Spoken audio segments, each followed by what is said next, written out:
So Apple has done another weird change within iOS 17, and I'm not even too sure why they went around and did this specific thing, because I don't really think people were even complaining about it for the most part. But I do think this is probably going to be an interesting change, because Apple's probably getting us positioned for another change inside of the call screen. So essentially what Apple had done, I don't know why they did this, they basically had moved that end call button from being at the very bottom in iOS, the previous iOS 17 beta, to the current iOS 17 beta, which has now moved that end button basically in line with all the other buttons that we have on that main panel. So this is basically, I think, streamlined, a couple things that Apple is trying to do. But the issue that we basically have here, in my opinion, is that they basically went through and, I'm not too sure why they even did this to be completely honest, it's just kind of a weird thing. They have given us they've rearranged a couple of the icons as well, which is very interesting. But the biggest thing they did was move that end button that's at the bottom, basically now to the very top portion.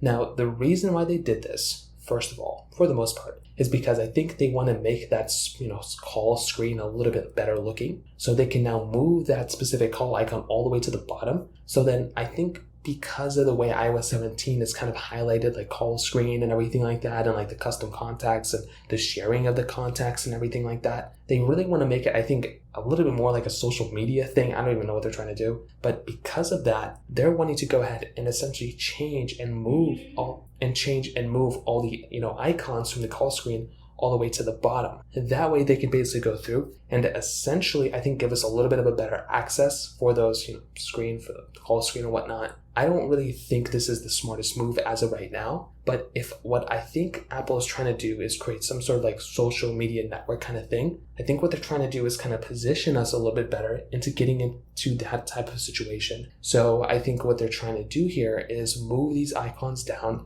give us a better looking splash screen for the calls and the contacts and everything. And that way, when Apple does kind of go and make some sort of like social media thing in the future, which I think they probably will end up doing, this will be one access for them to kind of, convince people to, start posting photos or start posting their, at least profile photos on something. That way, when they do make that social media network, they will already have a massive list of all these people who are already having their profile photos on their, platform. So it's not a guarantee, but it is one thing I've seen. So I think a lot of people are going to hate their iPhone for the time being. But I think people are going to start liking it or getting used to it sooner than later. So in terms of that kind of covers it up there. If you have any other thoughts or questions, let me know in the comment section below. The like button helps me so much, but definitely hit that subscribe button. More importantly than everything else, I love every single one of you guys. Hopefully I'll catch you guys in the next video. Peace out, till then.